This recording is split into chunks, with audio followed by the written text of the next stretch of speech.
Hey, everybody. Welcome back to the Covenant Eyes podcast, our special series called Voices of Victory. We are so excited to have you joining us today. We have got one of our own joining us, Sam Black. It is so good to be with you today. Karen, thank you so much for having me here and here in Nashville. It's exciting to be here. We're going to really have a good conversation. Absolutely. Absolutely. We're going to be talking about this amazing book, The Healing Church, and I can't wait to dive into that. But Sam, for our listeners that may not be familiar with you, I don't know how they couldn't, but if they aren't for some weird reason, share with them a little bit about who you are and what you do for Covenant Eyes.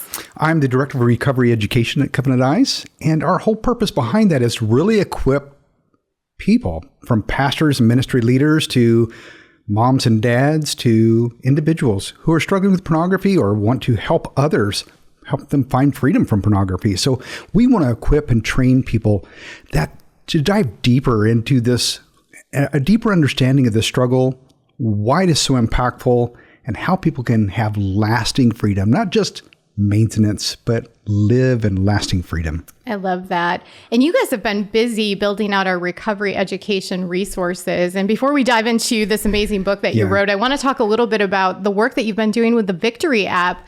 For the listeners that might not know, what is the Victory app and what's inside? The Victory app is a free resource. You can download the Victory app for free, right? And in there is more than coming up on 40 courses that help people understand, how did I get stuck? Why do I seem to stay stuck? And how can I find lasting freedom? It also shows how can I be a good ally? How can I come along someone else who's struggling in this area? How can I support them? How is it impacting my marriage? What can I do to help my husband or wife who's going through this struggle? And how can I be not only supportive, but find my own healing for myself as well? So there's just resources for parents and teens. There's just tons of stuff. And it's all free. Wow, that's incredible. Well, our listeners definitely can check that out. We'll put links in the show notes. But let's actually dive into the reason that we have you joining us today. It's October. It's Pastors Appreciation Month. And this book really was written with pastors and ministry leaders in mind. And it really is kind of, I like to call it the roadmap of addressing pornography in the church. But why don't you tell us a little bit about what inspired you to write the book and just a little bit of background on it? Karen, your team and the whole crew at Covenant Eyes has spent years talking with pastors and ministry leaders. And there's a lot of things you hear over and over again of, how do I get this conversation started? Why do people seem to struggle when they know the truth? How can it be that those I never suspected are struggling?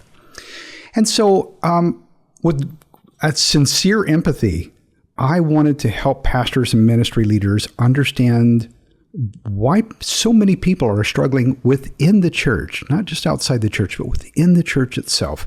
How again, are they getting stuck and staying stuck without guidance? And how can the church, God's plan A, right? God's plan A is the church.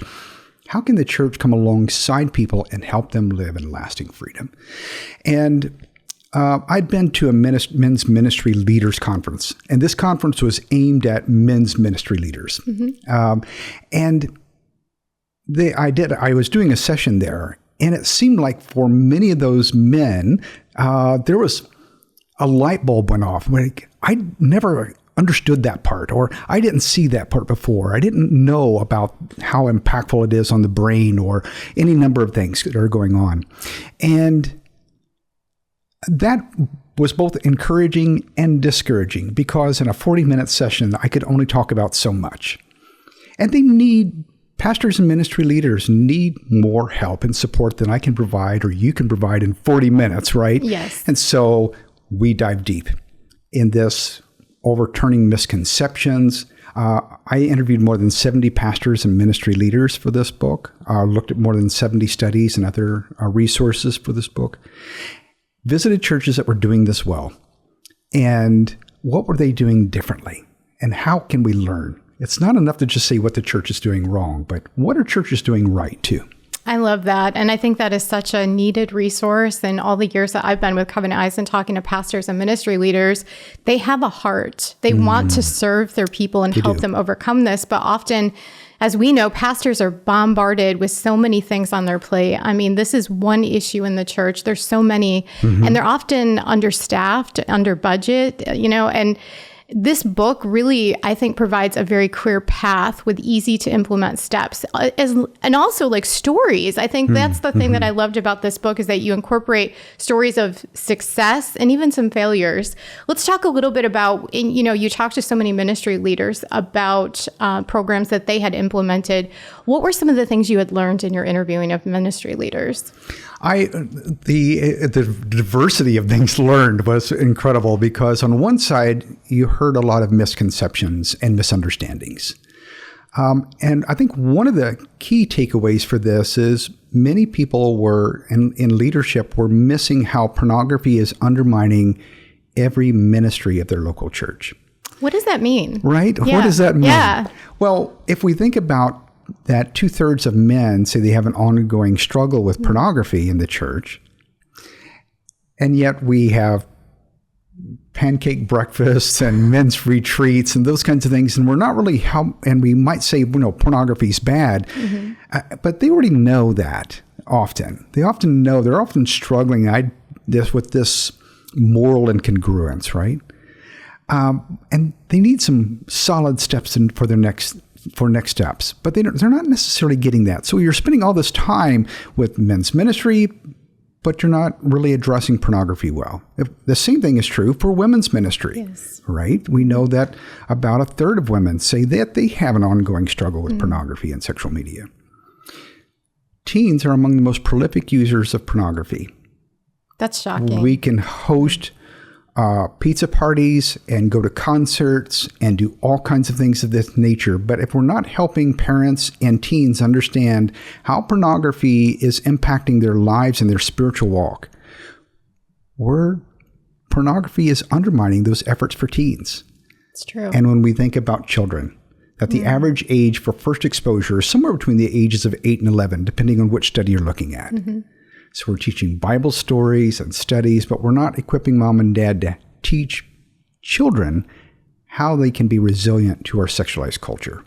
Yeah, let's stop there for a minute and talk, because you spent a lot of years serving in the homeschool markets, giving presentations to parents. And, I did some time in that space as well. And I think the thing that was most shocking to me was the amount of parents that didn't realize that, they thought, well, I'm homeschooling, the computer's in the living room. They didn't realize that kids were still being exposed to pornography when they were out in the kitchen making cookies. It's one or two clicks in and kids can get exposed to this stuff.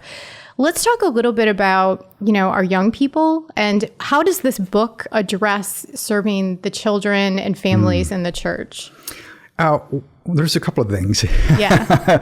In one chapter, we really talk about the impact of why people get stuck in the first place. 3 common factors, right? It is often the early exposure as a child, the ongoing use and repetitious use, often through adolescence, and some trauma or pain that often happen early but can happen elsewhere as well.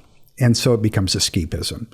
But in another chapter, I take a deeper dive. What specifically why is this so impactful for children specifically? And how do we underestimate that as parents, as leaders? And it's a deep dive. So, yeah. But what I think one of the things is we're often believe some fallacies. One, my child is a good kid. They would never be curious like I was, And I can tell you a full story about the first time that I saw pornography as a 10-year-old, walking out of my home in Florida.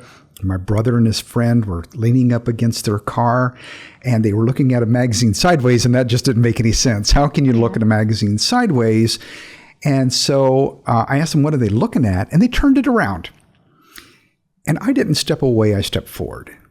Now, I can't tell you anything else about that day. But I just told you a full story about the first time that I saw pornography.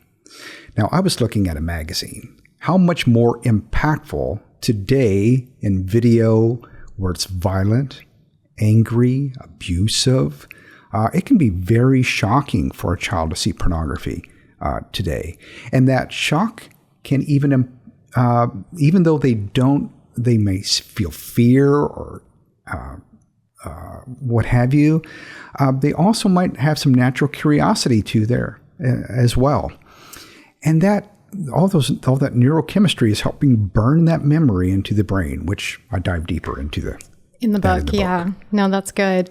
I think that's probably one of the saddest things, being a mom myself and now being a grandma, just thinking about how technology is, infiltrating our young people. And I mean, literally, you're right. The first time we see something like that, it is burned into our memory. You're talking about things that we've heard from many of our users that, that first exposure was very impactful.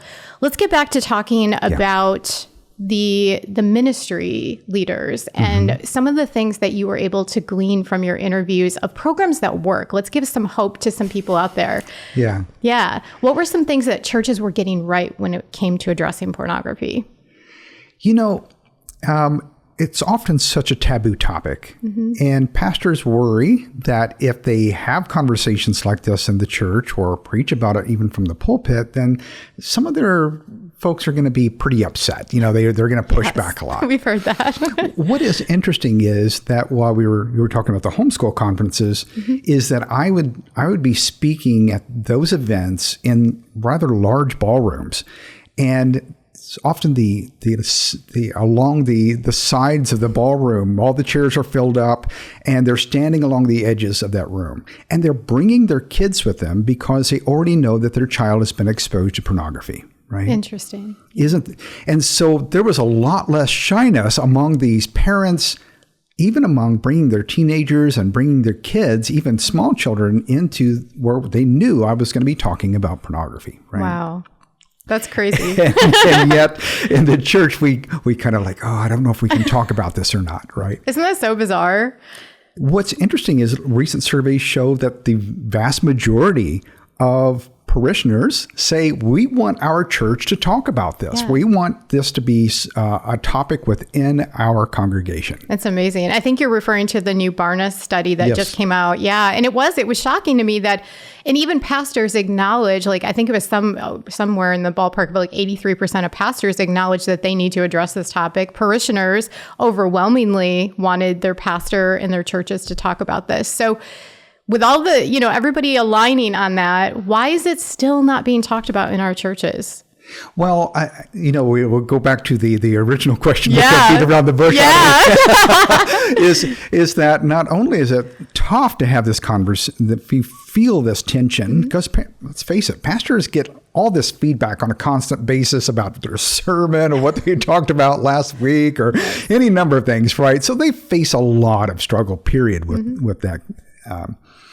But what were some churches doing to kind of overcome that? And what were they? How did they make it possible to begin having this conversation? And the crazy thing was, over and over again, was vulnerability, authenticity, and we'd like to talk a lot about that in the church, right? We like to say, well, we want to be authentic Christians. Be real. Right? But it's really hard to do that well. Yes. Often there's this spectrum where on one side it's safe to come as you are, but you're never really expected to change. And on the other side, it is if you're not holy enough, then maybe you don't belong with us, because good Christians don't have any faults. And we need that place in the center where it's okay to come as you are, but we love you too much to leave you stuck where you are. I love that. And so wherever churches were doing this work well, they were practicing authenticity, and not just from the bottom up where you can go have that little small group for the people, the sickos, but leaders were saying, this is important. This is part of our mission. And developing a missional culture that says we're going to address hard things, whether it's pornography or depression or anger or pride or all the other issues that people are really struggling with. And we are going to be a missional church that helps people find healing, whatever their struggle is. And as they were doing that, they were also leading with vulnerability. One pastor talked about his hospital gown. And then, well, what's a hospital gown? You know, it's that thing you first go in the hospital and you wrap it real tight around Very you. Beautiful, yes. Right, but after a few times of weeks of being prodded or days of being prodded and poked and everything, everybody's seen everything. And he said, we just end up walking down the hallway with everything, with the back flying apart. And that's where some pastors were leading. They were saying, listen, I'm going to put on my hospital gown now and be authentic about where I've struggled too. That's great. And whether that was depression or anything else, they could be vulnerable. And the more vulnerability that was shown, people could say, I don't have to be perfect to be loved. I don't have to have it all together to begin to seek freedom. And when we create that kind of vulnerability and authenticity, you get to come. It encourages you to take that step forward and ask for help. That's great. I love that. I love that story about the hospital gowns. That's kind of a real deal. Oh my goodness. Well, in the book, there's so much in the book that's amazing, but I love when there's a section that's kind of dedicated to implementation of actual programs and concepts. You talk about some of the programs that Covenant Eyes offers. You talk about other resources, Samson Society, other things.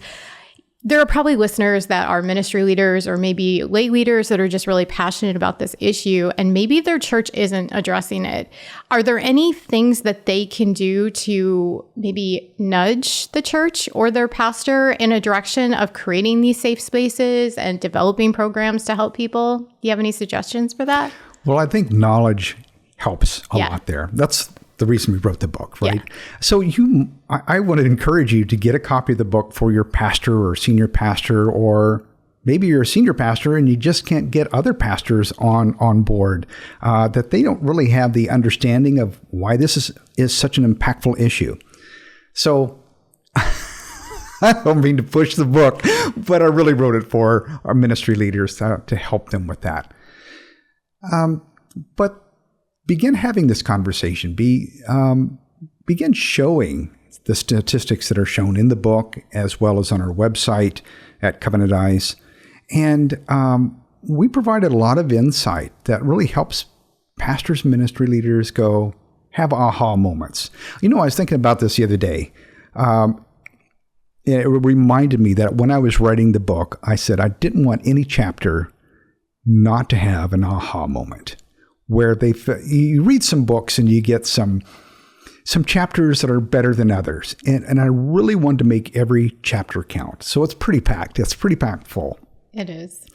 And so if we can help our ministry leaders understand even the basics of why people often get stuck, because often we think about this among many ministry leaders. When I was first doing it, some of the misconceptions was, well, there's just an adult and they need to make a choice of when pornography smacks into them on the internet or something, just make a good choice, right?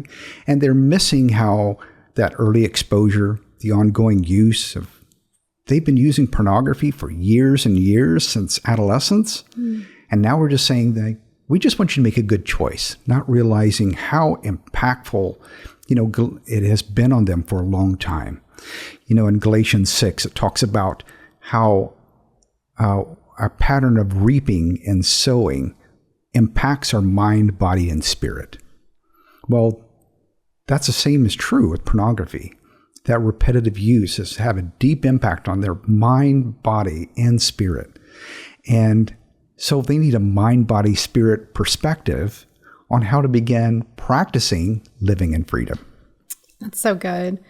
As you were talking, I was thinking kind of about the brain science. And a lot of times, let's talk to our listeners a little bit about that, because I think that is such a big misconception. People think, well, just stop doing it. I mean, we hear that often, spouses might think that, like, just stop doing that, and often there's so much packed into that. I mean, you just talked about the repetition and, if they were exposed early, they have been in this, the neural pathways have been established. But let's talk a little bit about why it's not just that easy. You can't just cut it off. I mean, people are using this as a coping mechanism. There are triggers that drive them to this behavior. Let's dive into some of that so our listeners can better understand. So about 2/3 of people believe that if you just have a little more willpower, Yes, I've heard that one. you can quit. You just need Yes. a little. You just need to believe in what the Bible teaches and is true, and stand up for what's right. Right, just do the right thing. Just do the right thing. That's easy. And it's not very effective.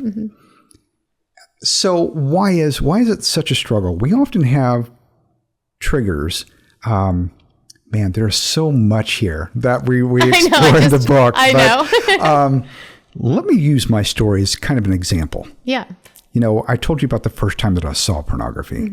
I had a friend, and his dad had pornography that was falling out of his closet. Now, I'm dating myself with my wrinkles and magazines, but I could take anything I wanted, and I did. But the third part of that, I also came from a home where my dad was hypocritically violent. Even though we grew up in a Christian church, even though we heard the Bible played on records in our home constantly, it was a hypocritical dynamic where the fruits of the Spirit really weren't being shown in our daily lives. And so pornography could become an escape for me, where I felt fear or frustration or anger. I could escape that emotion. And when I felt those emotions, I didn't even realize that pornography was becoming an escape. Wow. Right. And so that escapism, though, would expand to boredom, or maybe something didn't go well at school, or maybe I felt bullied, or maybe my sense of self-worth is not how God sees me, and so now I need to escape that emotion. And so often people are using this because they're being triggered, and they want to escape those emotions, and so they're using pornography to anesthetize and regulate their emotions. It would be nice just to have if it was just a chemical addiction, where we have all these neurochemicals that make pornography very rewarding and exciting, and it really takes a grip on the brain neurochemically. That repetition helps burn those neural pathways in the brain that crave that pornography as well.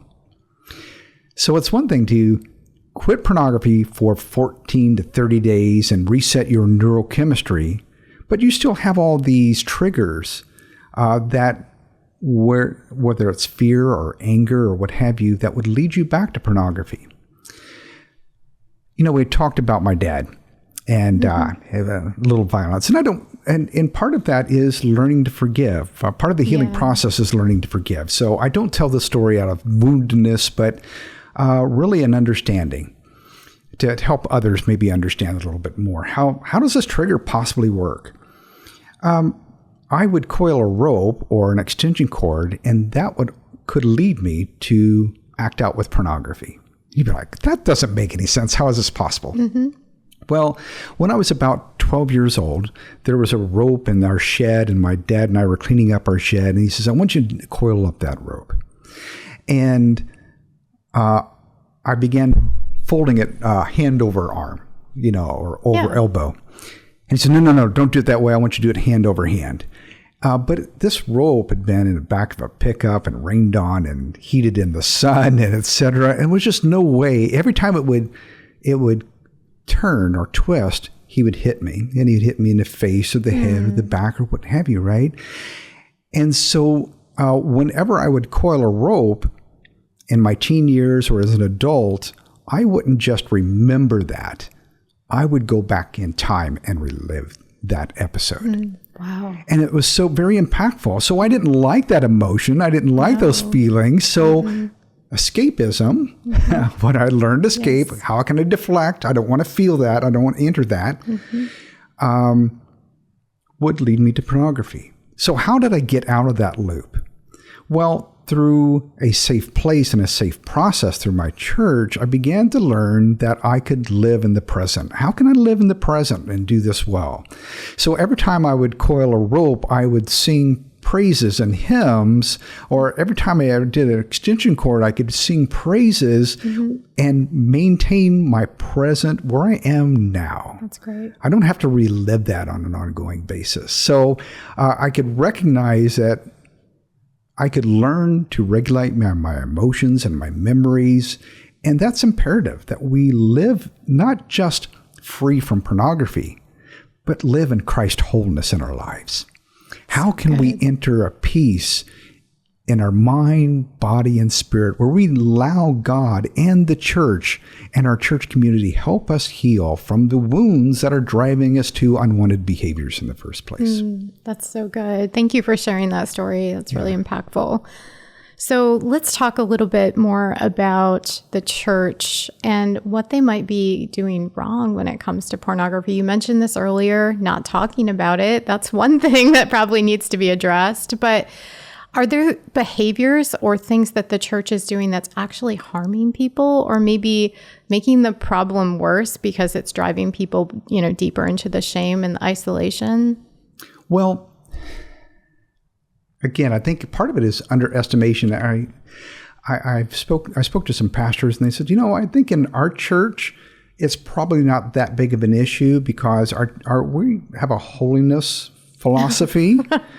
And because of our denomination or our theology, we're more insulated than other churches. And so we have this sort of exceptionalism that it's not as impactful in our church because we're a small church, or we're a church with the right theology.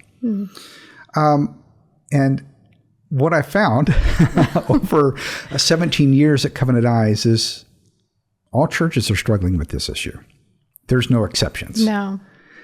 I think another one is often we think if we warn people enough, or if we set this bar of how to live a right Christian life, which we should show, this is the standard that we need to uphold, but recognize with empathy that many Christians here in my congregation today are struggling with strongholds in their life that they're too ashamed of to let anyone else know.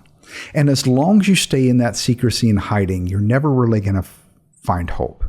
So not only is there, we have a standard of holiness living, but we also have a grace that exceeds all understanding. Yes, that's so good. And so how can we point to that grace, and how can we lift people up from performance? Because if I perform well enough, then I am worthy of love. We see that so much for people in recovery and people who are facing these strongholds. If I perform well, then you can love me. But if I don't perform well enough, then maybe I'm not worthy of respect. Other people are going to look down on me. They're going to abandon me, and I don't want to be abandoned. I don't want to be pushed off to the side. I don't want to be thought less of. So we stay in our strongholds and wear a mask, a facade. And as long as we stay in that facade, we can never have any real help or hope. Oh, that's good. We talk a lot about that, the facade. And I think social media helps us to even get better at creating facades. I think that's really good. Well, Sam, the thing that is helpful, I think, about the book, too, is that you also talk about each demographic inside of the church, how, the men are specifically getting addicted and struggling. But you also bring up that overlooked population of the women, which you mentioned this earlier, but the new Barna stats showed, I think it was 44% are viewing pornography on a somewhat regular basis, whether it's weekly or monthly. That's a growing trend. And what do you think is driving that for women? What has changed in our culture? I mean, obviously we know the answer is probably these little devices here. Well, that's probably a good place to start. In 2007, we got our first iPhone. Well, that's been about almost 18 years now, right? So never before in human history has so much inappropriate content been available to our girls at such a young age, and they didn't have to go looking for it. It came looking for them. Right. It's not if kids are going to be exposed today, it's when, and have they been prepared for it. Yeah. But especially for our girls, we go, girls, and they just don't think about those kinds of things. Women don't think about those kinds of things. I was at an event where a man said to me, I can't even imagine what women, no way. And so we're missing how impactful it is. And we often think, well, it's just the erotic literature. But what we discovered and what we have discovered is, no, it's pornography. It's videos and imagery, etc. And that, especially as the younger you go, the greater that demographic is. Yeah. And I think it's important to let our listeners know that Covenant Eyes, over the years, we have really learned about that and listened to women who have shared their stories and their testimonies. And we developed a program specifically for women. I want to mention it because it's new, and I want women to know that you're not weird. You're not different. There is hope and healing for you.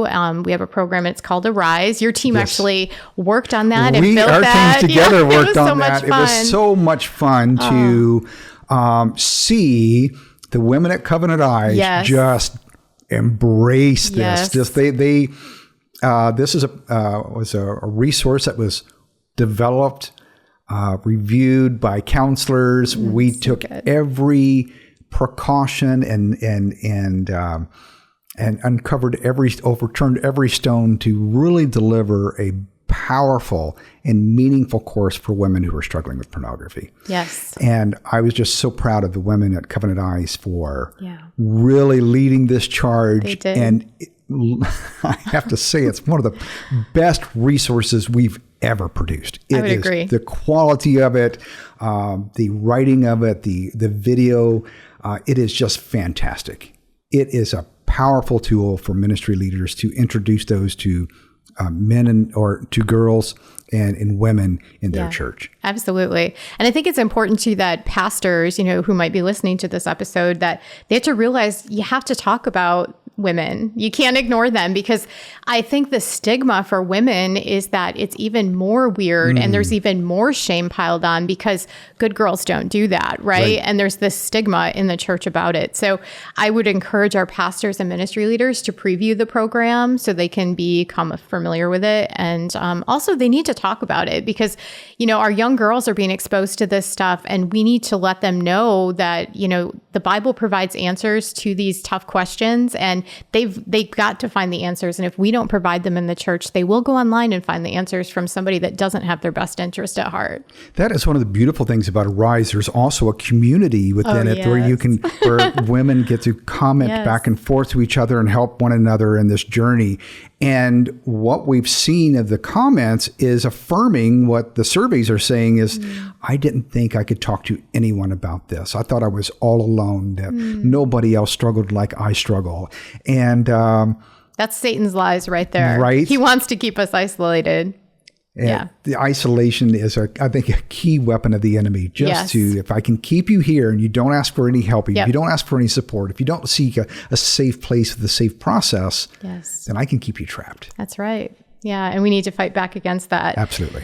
So, that brings up a study, I think it was out of Oklahoma University by Dr. Perry that talked about, he did some research, and I think he's secular. I don't think he's a Christian. I don't think it was a Christian study, but what he was really trying to dig into was pornography's impact on Christians and their ability to serve in the church. And overwhelmingly, the results showed that people who were struggling with pornography were, less involved because of the shame that's involved with it. They were not volunteering. His work, as well as a number of Christian universities and other universities that studies and surveys that looked, found the direct correlation between how much pornography, using pornography, and feelings of closeness to God. The impact on the prayer life was always negative, and scripture reading. So again, we come back to that. It's undermining every ministry of your local church, right? It impacted church attendance, right? Negatively, of course. And it also impacted volunteerism, where there was a direct correlation between how much pornography someone watched and how much they would serve or volunteer in their church over the next 6 years. Wow. That Shocking. is very impactful on the local church. That is incredible. Yeah. And so, I mean, for ministry leaders and pastors that are listening, like obviously there's a need to address this because you've got people that could be out there helping disciple and volunteer and work in youth ministry who can't or won't because of their pornography addiction. Because they feel this guilt and shame and they just feel weighed down by it and unworthiness and I'm the only one here and I can't reach out to anybody.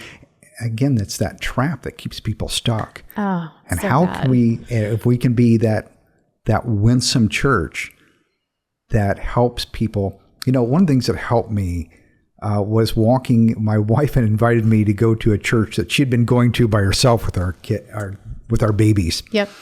And I agreed to go to this marriage class with her. Right? You know, okay, I'll go. And yes. The first thing they did was they closed the door, and the facilitators of this class turned around and said, "Listen, this is a safe place. What is said here stays here." Nice. And just that vulnerability and honesty and that pledge of the people within that classroom that says, "Hey, wherever you're struggling, we love you. And it's okay. This is a safe place." And the number of things I heard people talk about what they said to their spouse or did, or things that they were struggling with, or how they were, you know, like we said, regulating their emotions or acting out in anger, or all these kinds of things that they were struggling with, they could be open and vulnerable in that atmosphere. Oh my goodness. It was such a relief to be in that. To be authentic. To be authentic. Yeah. And real. Oh my gosh, that's awesome. So, I mean, that's a model that churches certainly could implement and you talk a lot about that in the book, is just having that grace-based, oops, there goes the pen, grace-based church and, you know, a place where people can feel safe to be vulnerable. And the thing that I find most interesting in working with churches and leaders is that oftentimes there's such a fear of sharing our testimonies and our vulnerabilities. Sometimes because they think, and culture kind of cultivates this, that can reveal weakness, right? And that's not a weakness. Like our testimonies are the strongest thing that we can share with others because it really reveals God's love for us and how he can transform lives. So I wonder, how can we encourage people, whether they're in ministry or they want to be in ministry, to be more vocal about the things that God has delivered them from and help them through, like pornography? Mm-hmm. You know, like you said, I do a lot of storytelling in the book that are real stories from real, because it's one thing to say, okay, do this, but to walk it through and see a story of how a church did this and how that church was impacted by that, then that changes the whole dynamic. Because if you can see it, you go, I can do that. Well, we can do that too. Yes. Right? We've seen it done here. We can do that too. Yes. And just a number of churches without stepped into this feeling of authenticity, where an example was a lay pastor who led ministry as part of the church, not the senior pastor, but he was on the pastoral team, and he began struggling with pornography. He had struggled earlier in life, and it made a recurrence in his life. And so he went to a senior pastor, and rather than saying, "Hey, you don't belong here anymore," the pastor said, "If we can't, it's one thing for me just to say you go and have that taken care of at a counselor or whatever. We want you to go to counseling, but we also want to walk with you. We're not going to leave you with this, because if we can't help you as in ministry here, what does that say to the rest of our church?" That's profound. If they have struggles and we can't help you with your struggle, what does that say? We're not going to help them. So we don't want to be that. So we're going to step into this with you. Oh, I love that. And so as they did that, then he had a full year of growth and learning. And I think that's one of the important steps too, is a safe process really helps pastors and ministry leaders begin to live more abundantly in Christ than they ever have in the past. More and more healing, more vulnerability, and that's catchy. And when ministry leaders who have struggled with whether it's pornography or something else in their life, and they go through a safe place and a safe process, they go on fire. to see them have this awakening and mission-mindedness for giving away the freedom that they've received. Oh man, it becomes, they just go on fire for it. And it's exciting to see that.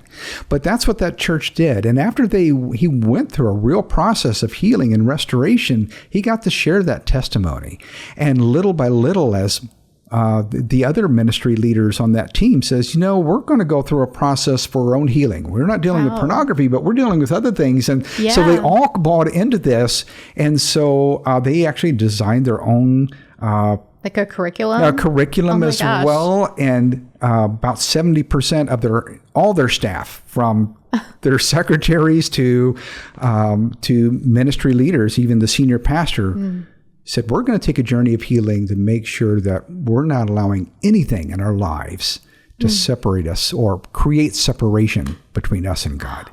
And because they were doing it, now they were getting huge buy-in from the rest of their church. Yeah. Now, when they first, that pastor got up and told his story about how I had struggled with pornography as a lay leader, and how I've gone through this process of restoration and healing, and this is what it's meant to me, and this is how it's impacted my marriage and my life and how I live and my wholeness.